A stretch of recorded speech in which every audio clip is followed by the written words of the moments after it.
ऐसा से करे। मौला सर ऐसा तो कर नहीं सकते बच्चे, आपने कुछ बोले होंगे, टॉर्चर तो कर दिए होंगे, ये बच्चे ना से कुछ कदम उठाए होंगे, नहीं तो घर से तो अच्छी खासी बातचीत करके गई थी वो। क्या नाम है बच्ची का? बच्चे का बच्चे का नाम है आरोही दीपक गुजलान, स्कूल का नाम है सिटिंग गुजराती विद्यालय। मुझे मस्जिद से आत्महत्या की बच्ची? तीसरे मंजिले से बोल रहे सब लोग। इसने आपको इसके पहले कुछ बताया था क्या? इसके पहले मेरे को बताए थे कि सब लोग अब मेरे को बहुत वो करते, पढ़ाई पे ज़्यादा जोर डालते, मौला सर लोगों को बोलता मैं। तो मैं एक दो बार बात भी किया मैंने सर लोगों से, तो बोले हम सिर्फ पढ़ाई के बारे में जोर डालते हैं, दूसरे थोड़ी कुछ काम बोलते हैं हम। इतनी बात कर रहे थे सर। तो क्या मांगे आप? आज मेरे को सिर्फ सवेरे 7:30 बजे फ़ोन आया कि बच्चे ने ऐसा ऐसा करे। मथुरा स्कूल में गया, वहाँ जाके देखा तो बच्चे नहीं थे, हॉस्पिटल में ले गए थे, दीपक हॉस्पिटल में उसको। दीपक हॉस्पिटल में गया मैं, सर लोगों को पूछा मैंने, बड़े डॉक्टर को, सर कैसे की है बच्ची की कंडीशन? तो सर लोगों ने बोले चांसेस कम है, उसको सिविल में लेके जाना पड़ेगा। तो जब मैं यहाँ पे लेके आया, मेरे को न्याय चाहिए, बच्चे का कैसे क्या हुआ वो आप देखो। डॉक्टरों ने क्या कहा यहाँ आने के बाद? यहाँ आने के बाद डॉक्टरों ने डेट कोशिश कर दी। स्कूल प्रशासन की ओर से क्या जवाब दिया गया आपको? स्कूल प्रशासन की तरफ से इतना जवाब दिया है, बोले तीसरे मंजिले से उड़ी मारी बच्ची ने। कुछ कारण स्कूल में सिर्फ इतना कारण बोल रहे हो सर लोग कि हमने सिर्फ बच्चे को समझाया, बोले बेटा तू पढ़ाई करती जा, ऐसा वैसा मत घूमते जा बाहर। मतलब सर बच्चे बाहर घूमती नहीं हो, पढ़ाई लिखाई तो करती, मतलब सर घर पे हो। तो बच्ची की आत्महत्या के लिए स्कूल प्रशासन जिम्मेदार। आपका बोलना है कि स्कूल प्रशासन जिम्मेदार है आपके बच्चे का? हाँ सर। महाराष्ट्र के जातना में 13 साल की छात्रा ने स्कूल की तीसरी मंजिल से कूदकर अपनी जान दे दी। राजस्थान के जयपुर में 9 साल की छात्रा मायरा ने चौथी मंजिल से छलांग लगाकर सुसाइड कर लिया। मध्य प्रदेश के रीवा में कक्षा 11 की छात्रा ने सुसाइड नोट में टीचर्स पर टॉर्चर करने का आरोप लगाते हुए अपनी जान दे दी। वहीं दिल्ली में 10वीं क्लास के स्टूडेंट ने राजेंद्र प्लेस मेट्रो के सामने सुसाइड कर लिया। जवाहरनगर थाने में राजीव गांधी नगर में कल सूचना मिली कि एक लड़का रेजिडेंस में रहता था माँ के साथ, वो अपने 9वीं मंजिल पे काम बात करते हुए कहीं गिर गया खिड़की से। लेके आए हॉस्पिटल में मृत घोषित कर दिया डॉक्टर साहब ने इमरजेंसी। यहाँ पे शिफ्ट कराया, उनके परिजन आए, मम्मी पापा आए, मम्मी रहती थी उसके साथ, पढ़ाई कर रहा था जेई भोपाल का रहने वाला है। और उसके पोस्टमार्टम करवा रहे हैं, उसके पिताजी आए हैं तो उनसे बात की कि पढ़ाई वढ़ाई के बारे में बात कर रहा था, इतना नहीं बता पाए। अब जांच चल रही है, मुकदमा दर्ज करके पोस्टमार्टम किया जा रहा है। देश के अलग अलग शहरों में 4 छात्रों की आत्महत्या के मामलों ने स्कूलों में सिक्योरिटी, एजुकेशनल, एनवायरनमेंट और सेंसिटिविटी पर बड़े सवाल खड़े कर दिए। जालना, रीवा, जयपुर और दिल्ली में हाल ही में इन घटनाओं ने न सिर्फ उन बच्चों के परिवार से उनका चिराग छीन लिया, बल्कि स्कूल मैनेजमेंट के रोल, बिहेवियर, बुलिंग और प्रशासनिक जवाबदेही पर गंभीर बहस छेड़ दी है। बच्चों में आत्महत्या जैसे कदम सिग्नल देते हैं कि मानसिक तनाव, भावनात्मक बोझ और अकेलापन उनके भीतर कितनी गहराई तक बैठ चुका है। लेकिन बच्चों की आत्महत्या कभी अचानक नहीं होती।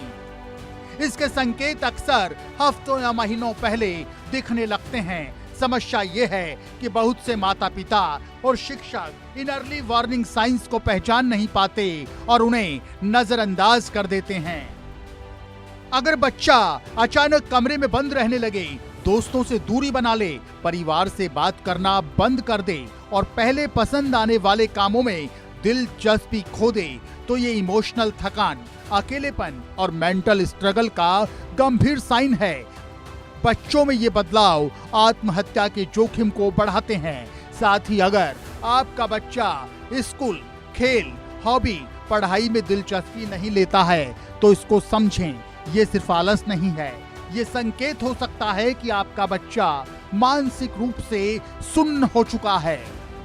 वो बेहद तनाव से गुजर रहा है या ओवरवेल्म्ड महसूस कर रहा है और यहीं से पहला कदम सुसाइड की ओर बढ़ना शुरू होता है। यही सही वक्त है कि हम अपनी अगली पीढ़ी की मानसिक और भावनात्मक सुरक्षा के लिए ठोस कदम उठाएं।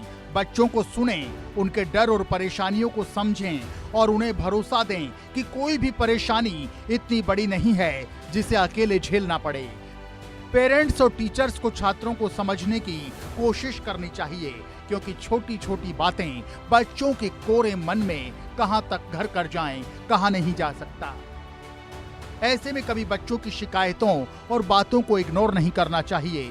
याद रखें, एक सहारा, एक बातचीत और एक सही मार्गदर्शन किसी बच्चे की जिंदगी बचा सकता है। Bureau report, India news.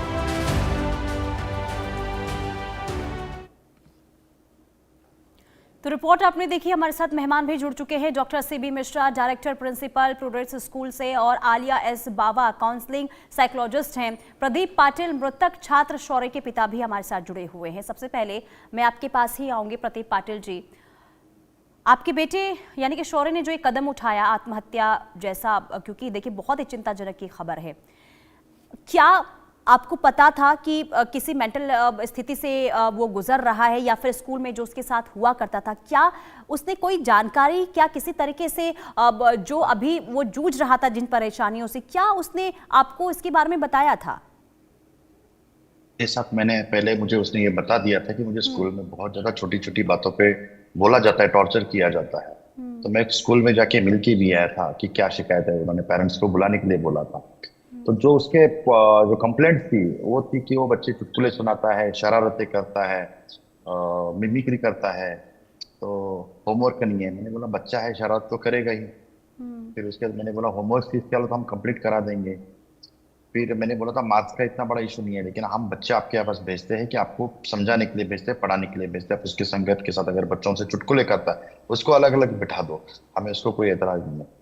उसके बाद भी उसने अभी लेटेस्ट मुझे कंप्लेंट करी थी, तो मैंने मंडे को ही हमारा डिस्कशन हुआ था कि 10 दिन बचे हैं और 10 दिन के बाद हमारा प्री बोर्ड के एग्जाम शुरू हो जाएंगे, तो हम स्कूल चेंज कर लेंगे अगले साल। तो उसने उसके बड़े भाई को 2-3 ऑप्शंस भी दिए थे कि स्कूल चेंज कौन से करने हैं, और उसमें से हम करने वाले थे। तो मैं मंडे को उसके साथ बैठ के उसने आइसक्रीम वगैरह ऑर्डर करी थी, हम उसके साथ रोज की तरह नॉर्मल थे। जब सुबह 7 बजे स्कूल गया था तो जाते रहे उसने मम्मी को ये भी बोल के गया था कि आज मैं आऊंगा तो लंच के लिए बाहर से हम खाना मंगाएंगे। उसने हाँ भी बोला था मम्मी ने। जाते रहे हम ड्राइवर से कोई नॉर्मल था, बात भी करी थी, कोई इशू नहीं था, कुछ भी नहीं था। बट जब वो स्कूल में क्या हुआ क्या नहीं हुआ ये उसी को ही पता है, और टीचर्स को ही पता है, और उसके दोस्तों को पता है। उसके बाद हमें 2:30 बजे फोन आ जाता है। पहले 2 बजे उसके मम्मी का फोन आया कि आज अभी तक बेटा आया नहीं है, तो हमने बोला हो सकता है आ जाएगा। तो उसके बाद तुरंत 2:30 बजे मुझे फोन आ गया कि वो अभी तक आया नहीं है। किसी का फोन आया कि आपका बेटा कहीं से गिरा हुआ है। तो मैंने बोला आप कहाँ पे है, तो बोलते राजेंद्र प्लेस मेट्रो स्टेशन। मैंने बोला आप उसको हॉस्पिटल लेके जाइए। बोलते कौन से हॉस्पिटल लेके जाइए? मैं बोला नीचे वहाँ पे BL कपूर, हमारे बिल्कुल वहां से जहाँ से इंसिडेंट हुआ है 1 किलोमीटर भी दूरी का नहीं है, तो वहां लेके जाने के लिए बोला। और मैंने मेरी वाइफ को और मेरी दुकान के मैनेजर को मैंने जाने के लिए बोला। तब तक वो पहुंच गए थे, लेकिन उसके बाद मेरी आधे घंटे के डॉक्टर से बात हुई थी, तो उन्होंने मृत घोषित किया था। फिर मैं कोल्हापुर में था, वहां से रात को आया था। फिर वहां तब तक कोई FIR रजिस्टर नहीं हुई थी। सुबह 7:15 बजे हम पुलिस स्टेशन गए थे, तो पुलिस स्टेशन ने अभी तक कोई एक्शन नहीं लिया था, कोई FIR तक रजिस्टर नहीं करी थी। हम 11:30-12 बजे तक बैठे थे, तो उन्होंने FIR रजिस्टर करी। उसके बाद हम मर्क्यूरी वगैरह गए और आगे का ये हुआ था। लेकिन रात को उसके दोस्तों ने जो हमें रात को बताया था कि स्कूल में उसके टीचर ने उसको टॉर्चर किया था, आज बहुत ज्यादा इंसल्ट किया था। 4 दिन पहले भी इसको बोला था कि तेरा TC दे देंगे, तेरे पेरेंट्स को बुलाएंगे। और आज कुछ गिरा था पैर, तो उसको बोला तो ओवर एक्टिंग करता है, तो ड्रामा करता है। तो उसने हमें ये भी बच्चों के थ्रू पता चला कि उसने ये भी बोला था कि टीचर रोने लगा था, तो बोलते रोने हमें कुछ नहीं फर्क पड़ता। और उसको बोला कि टीचर्स के हमें सुसाइड थॉट्स आ रहे हैं मुझे, तो भी उसने टीचर्स ने इग्नोर कर दिया। टीचर को पता था मेरा घर लगभग 1.5-2 किलोमीटर दूरी पे, तो टीचर ने हमें बुलाना चाहिए था, या मेरे ड्राइवर गेट पे था, उसको बुला के उसके हाथ में बच्चे को देना चाहिए था। ठीक है, मैं आपके पास आती हूँ प्रदीप जी। लेकिन डॉक्टर सीबी मिश्रा जी, आपने सुना कि क्या स्कूल का व्यवहार ऐसा होना चाहिए बच्चों के प्रति? क्या इंसल्ट करनी चाहिए बच्चों की? जो आपने सुना, जो ये बता रहे हैं प्रदीप जी, किस तरीके से एक मासूम के साथ व्यवहार, यानी कि बच्चे अगर स्कूल में मजाक कर रहे हैं, मिमिक्री कर रहे हैं, तो क्या उसे इस तरीके से प्रताड़ित किया जाना चाहिए कि बच्चे मानसिक रूप से बीमार हो जाए, इसके बाद ये कदम उठाया जाए? जी सबसे पहले तो मैं प्रदीप जी की इस बात से सहमत हूँ कि हमें इमीडिएटली, और आपने जो सवाल उठाए हैं ये बिल्कुल सही बात है कि हमारे को सबसे पहले एक स्कूल के अंदर वेलनेस कमेटी होती है, और जिसके गाइडलाइंस के हिसाब से हम लोगों ने इस चीज़ को बनाया गया है कि हर बात वो टीचर की या कोई भी टीचर अगर कह रहे हैं तो वो काउंसलर के पास जाके बताए, और काउंसलर उस चीज़ को बड़े सीरियसली पेरेंट्स के साथ शेयर करे। ये शेयरिंग करना बहुत ज़रूरी है। और मेंटल हेल्थ प्रोग्राम्स भी इसलिए चलाए गए हैं, काउंसलिंग भी की गई है। और ये थोड़ा सा जब से कोविड के बाद से करने के लिए बल्कि एनसीईआरटी ने, सीबीएसई ने मिलके प्रिंसिपल्स के कॉन्फ्रेंस भी किया, और ये पूरा मेंटल हेल्थ प्रोग्राम भी पूरे स्कूल में चलता भी है। और मुझे नहीं लगता कि इस स्कूल में ऐसा नहीं हुआ हो। नंबर एक तो पहली बात।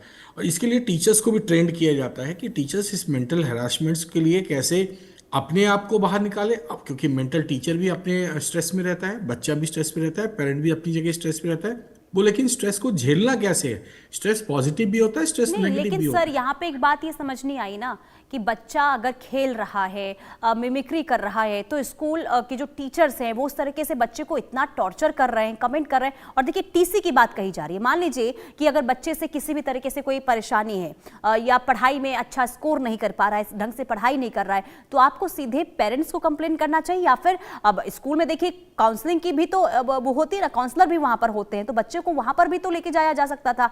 आप डायरेक्ट बच्चे को धमकी टीसी की दे रहे हैं, तो क्या ये उचित है टीचरों के लिए? मैं इसके बिल्कुल खिलाफ हूँ। जीरो टॉलरेंस पॉलिसी होनी चाहिए, जिसमें टीचर्स को इसी बात के लिए मैंने कहा कि ट्रेन किया जाता है कि अगर बच्चा इस तरह की मिमिक्री कर रहा है तो उसकी मिमिक्री को हमें पॉजिटिव कैसे लेना, सबसे बड़ी बात है। जी, कोई भी चीज है आज की तारीख में, अगर उसकी मिमिक्री है तभी इंटीग्रेशन कुछ ना कुछ उसको लेके करना चाहिए।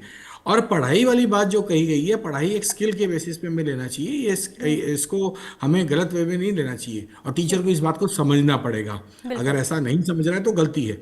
यहाँ पे टीचर्स की फॉल्ट में मैं ये मान सकता हूँ कि स्कूल ने इसको सीरियसली नहीं लिया। जैसे पेरेंट्स की बात हुई, कल भी हमने इस चीज पे चर्चा की थी।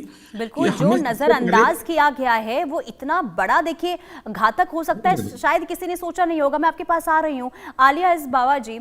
अब आखिर क्योंकि देखिए शौर्य के केस में जो उनके पिता बता रहे हैं कि वो सही था, पेरेंट्स के साथ बातचीत भी कर रहा था, उसे जो खाना है उसकी डिमांड भी कर रहा था, सब कुछ सही चल रहा था, लेकिन अचानक से स्कूल जाता है और वहां से जो खबर सामने आती है, तो आखिर बच्चे के मेंटल हेल्थ के बारे में पता कैसे चल पाएगा पेरेंट्स को?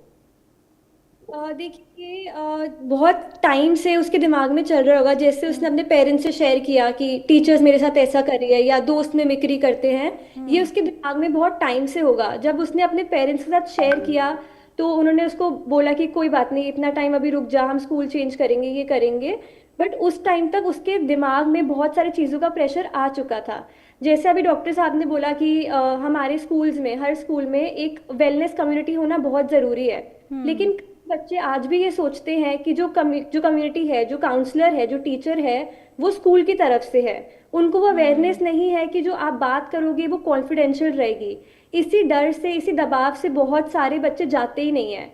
और बच्चों के साथ साथ मेरा मानना है कि हर स्कूल में एक टीचर्स ट्रेनिंग भी बहुत ज़रूरी है, जहाँ पे हम टीचर्स को सेंसिटाइज कर रहे हैं कि बच्चों के इश्यूज के साथ कैसे डील करना है। क्योंकि जो हमारी आज ज़िंदगी है, कुछ सालों से ज़िंदगी की रफ्तार बहुत तेज़ी से बढ़ती जा रही है। ये सिर्फ बच्चों के लिए नहीं, ये हमारे लिए भी बहुत मुश्किल है। लेकिन बच्चे स्पेशली टीनेज फेज में अपने इमोशनली बहुत नाजुक होते हैं, तो उनके लिए ये जो दबाव है, मेंटल प्रेशर है, ये पहले के समय से भी बहुत ज़्यादा है। पहले कंपैरिजन होता था पड़ोसियों के बच्चों से, दोस्तों से, रिश्तेदारों से, अब उनको पूरी दुनिया से सामना करना है। तो इस केस में भी यही हुआ कि मतलब उसको अपने पेरेंट्स का भी रखना था, टीचर्स के साथ भी था, बच्चों के साथ भी बुलिंग फेस कर रहा था। इतनी सारी चीज़ों में दबाव में उसने एक कदम उठाया, और मुझे लगता है कि बहुत नीड है स्कूल में, हर जगह बच्चों पे बहुत मेंटल वेलनेस पे ध्यान देने की अब। चलिए ठीक है, ये देखिए बहुत ही चिंता का विषय, गंभीर विषय है ये, और समझना भी होगा कि आखिर कैसे बच्चों के मेंटली हेल्थ के बारे में पता लगाया जाए। मैं आप तीनों के पास वापस लौटूंगी क्योंकि वक्त एक छोटे से ब्रेक का हो गया है। ब्रेक के बाद भी चर्चा लगातार जारी रहेगी।